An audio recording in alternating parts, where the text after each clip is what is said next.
The light from crystal chandeliers bathed the banquet hall, shimmering like fallen stars across pristine white tablecloths and soft bouquets of lavender. The air buzzed with laughter and eager whispers from hundreds of guests, all awaiting the sacred moment.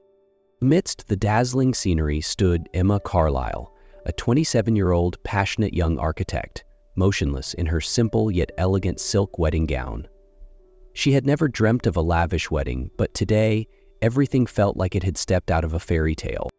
Emma's bright blue eyes sparkled with anticipation, her heart racing as she prepared to marry the man she had loved for the past 5 years. Andrew, a gentle and warm-hearted university professor. Taking a deep breath, she clutched her bouquet tighter, whispering to herself that she was ready to embark on a new chapter of her life. The soft melody began to play as the grand doors opened. Every gaze turned toward Emma as she took her first steps down the crimson carpet. Her wedding gown flowed gracefully with each confident stride, her face radiant with happiness. But as Emma lifted her head and looked toward the altar, her smile slowly faded. There was no one waiting for her. The altar stood empty. Andrew was nowhere in sight. Only the best man, Lucas, Andrew's closest friend, stood there, his face stricken as he clutched a small piece of paper in his trembling hands. The music faltered, then stopped altogether. A heavy silence descended over the hall, broken only by a chorus of bewildered murmurs. "What's going on?" Emma's mother, Margaret Carlisle, called out from the front row, her voice trembling. Lucas stepped forward, his face pale as a sheet. He handed the note to Emma's father, Richard Carlisle, his eyes filled with sorrow. Richard's hand shook as he unfolded the slip of paper. As he read it, all color drained from his face. He turned to Emma, his voice hoarse. "Emma." But Emma didn't wait. She snatched the note from her father's hands. Andrew's hurried, uneven handwriting blurred before her tear-grilled eyes. "I'm sorry, Emma. I can't do this. You deserve someone better." Emma's world shattered in an instant. The whispers of the crowd grew into knives, stabbing at her heart. She stood frozen, her hands crushing the fragile paper. The once sea-beautiful wedding dress now felt like heavy chains binding her under the weight of countless pitying stares. Tears stung at her eyes, but Emma bit her lip fiercely, refusing to break down here, not in front of everyone. Somewhere in the crowd, cruel whispers floated. Did he really run away? Poor girl. All Emma wanted was to disappear, to dissolve into thin air. But her feet refused to move, as if nailed to the cold marble floor. The fairy tale she had once believed in had twisted into her cruelest nightmare. As Emma stood frozen, the whispers around her grew harsher, sharper, cutting into her like icy blades. A wave of shame and despair threatened to drown her. Then suddenly, a deep, commanding voice pierced the chaos. "If she still wants to continue the ceremony, I will be the groom." The entire hall turned, stunned, toward the back rows. From the crowd emerged a tall, imposing figure. Nathan Hawthorne, the renowned CEO of Hawthorne Resorts. His perfectly tailored black suit molded to his strong frame, and his sharp blue gaze sliced through the stunned air. Emma recognized Nathan immediately. She had worked on a luxury resort project for his company, where he had always maintained a cold, detached demeanor, a man seemingly impervious to emotion. Yet now, here he stood, his piercing gaze fixed unflinchingly on her.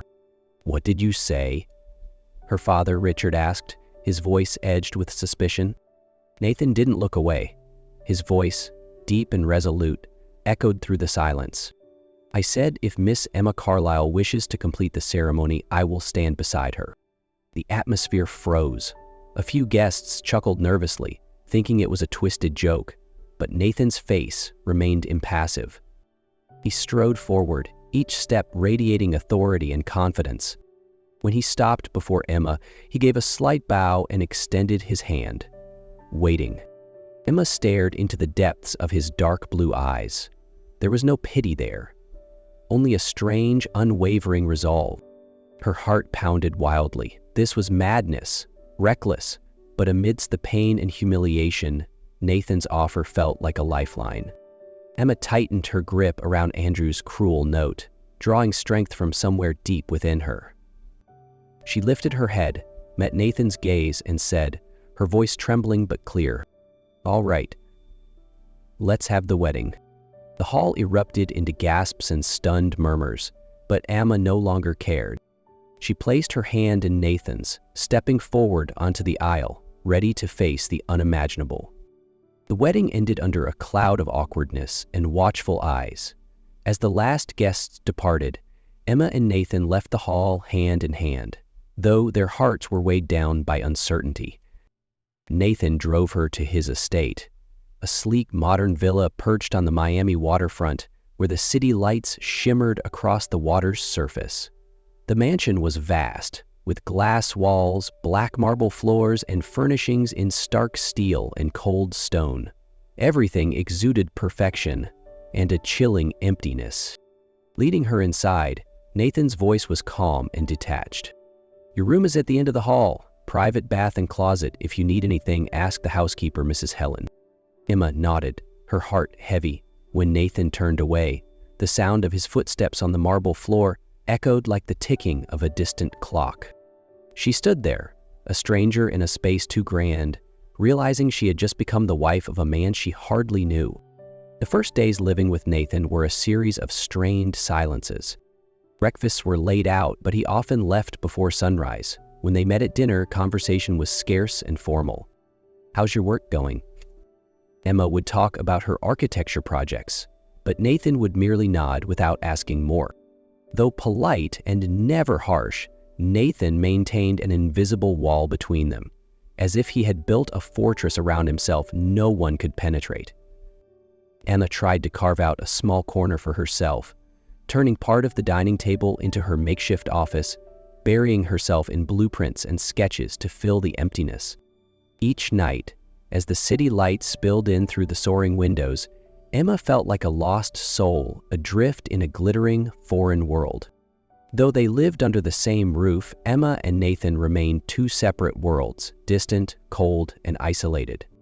Days slipped by in tense silence until one night when Emma was jolted awake from a nightmare.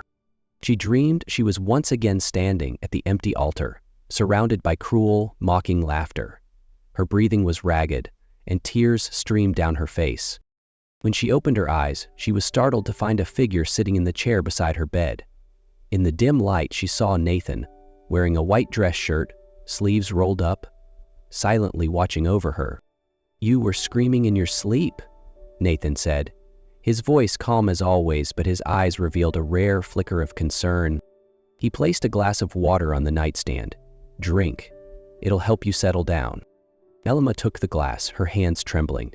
It was the first time Nathan showed her a different side, not the cold CEO, but a man capable of quiet care. "Thank you," she whispered. Nathan said nothing more. He simply rose, adjusted his collar, and silently left the room, leaving Emma with an unfamiliar stirring in her heart. After that night, small changes began to blossom between them. When Nathan invited Emma to accompany him to a charity gala hosted by Hawthorne Resorts, she hesitated, then agreed. The glittering ballroom, part of which Emma had once helped design, welcomed them with golden lights and soft music. Nathan, in his impeccable black tuxedo, commanded attention wherever he went. Emma, clad in a sapphire silk gown that hugged her form, walked beside him with a quiet grace. When Nathan introduced her to several investors, Emma quickly seized the opportunity. One major investor, Richard Green, was searching for an architect for his upcoming resort project. Without hesitation, Emma presented her ideas, her eyes alight with passion. Nathan stood by, never interrupting. Yet when Emma glanced at him, she caught a flicker of surprise and pride in his usually stoic gaze. For the first time, Emma felt a bridge, fragile yet real, beginning to form between her and Nathan. In the days following the charity gala, the atmosphere between Emma and Nathan grew warmer. Yet that fragile intimacy was soon threatened by an unexpected discovery. One afternoon, while tidying up her small workspace in the living room, Emma accidentally knocked a small wooden box off a bookshelf. The box sprang open upon hitting the floor, revealing an old photograph. Emma bent down to pick it up, and her heart tightened painfully. In the photo, a younger Nathan, wearing a rare, radiant smile, stood embracing a beautiful blonde woman. They laughed together, the backdrop a sun-drenched beach. On the back of the photo, handwritten words read, "Nathan and Lillian, 2018. Emma froze, the photo trembling in her hand. She had heard fleeting whispers about Lillian from a few employees at Hawthorne Resorts, the woman Nathan had once been engaged to, who had died in a tragic car accident. Sinking onto the sofa, Emma felt the air around her thin and heavy. She understood that everyone carried a past, but the way Nathan had carefully kept this photo, hidden like a cherished relic, stirred a bitter seed of doubt deep within her. When Nathan returned late that evening, he immediately sensed the tension hanging in the room. After tossing his jacket onto a chair, he asked, "What's wrong?" Emma didn't dodge. She simply pointed to the wooden box on the table. "I found the photo," she said, her voice hoarse. Nathan approached and picked up the box, his fingers brushing its surface as if touching a distant memory. "You shouldn't go through my things," he said, not accusing, just weary. "I wasn't going through anything," Emma replied, the hurt sharpening her tone. "It fell while I was cleaning. I want to understand. I'm your wife, at least in name." Nathan fell silent for a long moment before he spoke, his voice low. "Lillian was my fiancée. She died 4 years ago." Emma felt her chest constrict painfully. She whispered, almost inaudibly, You still love her, don't you?" And in that moment, the invisible wall between them rose higher and colder than ever before. Only a few days later, tensions between Emma and Nathan worsened as a sudden media storm erupted. One morning, while checking her emails, Emma received a message from a friend. "Emma, are you okay? The internet's blowing up about you." Curious, Emma clicked the link and froze. The headline screamed across the screen, "From jilted bride to billionaire's wife, is Emma Carlisle a gold digger?" The article spared no cruelty, suggesting Emma had seized her abandoned moment to trap Nathan. The comments were even worse, filled with venomous insults and slander. The next day, another article struck harder. Old photos of Emma and Andrew, hand in hand, resurfaced, fueling false rumors that she was still involved with her ex. Emma dropped her phone, her hands trembling. It felt like reliving the worst humiliation of her life all over again. She texted Nathan, "Have you seen the news? We need to talk." But he didn't reply. When Nathan returned home that evening, his words were cold and distant. "Don't worry, my PR team is handling it." Emma stared at him, waiting for a word of comfort, a declaration of trust, but received only silence. Her heart shattered. "You don't believe me, do you?" she asked, her voice breaking. Nathan merely said, "We shouldn't fuel the fire." It wasn't the accusations outside. It was Nathan's silence that destroyed the last shred of Emma's hope. That night, she quietly packed her belongings. Placing her wedding ring gently on the table, Emma walked away from the cold mansion she had never truly called home. In the days following Emma's departure, Nathan's mansion felt emptier and colder than ever before. He buried himself in work, trying to silence the ache, but every night when he returned, the empty lights and the abandoned corner where Emma once worked cut deeper than any knife.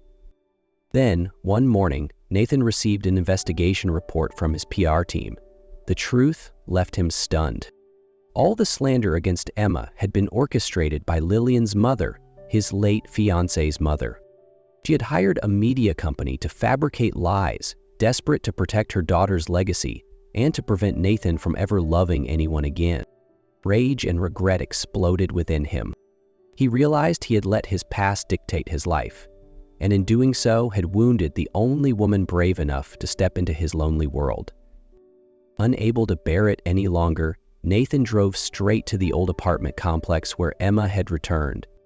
He didn't come as a powerful CEO, but as a man who had loved and nearly lost the most precious thing in his life. When the knock echoed through the door, Emma hesitated before answering, and then she froze. There, standing before her, was Nathan. No longer the cold, composed CEO. He stood with his chest heaving, hair tousled lightly by the breeze, as if he had run all the way just to reach her. In his hand, he held a small, delicate white gold ring, crowned with a pure, luminous pearl that caught the golden sunlight. For a moment, Nathan said nothing. His eyes met hers, brimming with emotions he had never dared reveal. Then, with trembling resolve, he dropped to one knee, his voice rough, yet filled with an earnest plea. "Emma, I let fear rule me. I let the past blind me from seeing the most precious thing standing right before me. I'm not here to apologize for what I've done. No apology could ever erase the hurt I caused." He looked up at her, his gaze pleading. "I'm here to ask for a chance to love you with everything I have, not out of duty, not because of the past, but because of you." Emma brought a trembling hand to her mouth, tears spilling freely down her cheeks.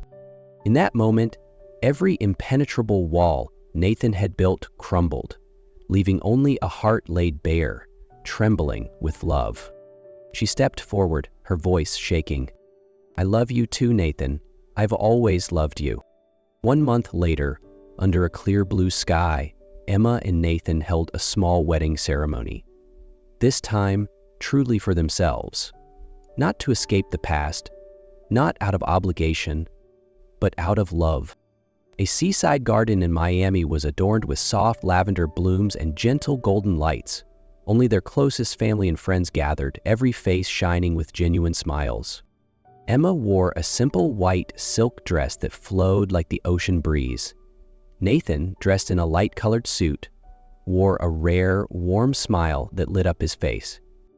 As Emma walked toward him, there were no whispers, no judging eyes, only Nathan's steady, love-gilled gaze waiting for her.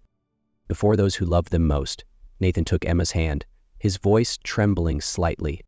"I promise never to let the past overshadow the present. I choose you, today, tomorrow, and forever." Emma smiled, tears shimmering in her eyes. "And I choose you, not because I needed saving, but because I found my home in you." When they sealed their vows with a sweet kiss under the golden sunset, Emma knew that this time she had truly found her home, not in a place, but in the unwavering heart of the man who had learned to love her with his entire soul. Thank you for walking with Emma and Nathan through their journey of heartbreak, healing, and true love. If this story touched your heart, don't forget to like, share, and subscribe Noah's Stories to stay with us for more beautiful tales about resilience and love. Every ending is a new beginning. Just like Emma found her true home, may you also find hope and warmth wherever life takes you. See you in the next story. Until then, take care and keep believing in love.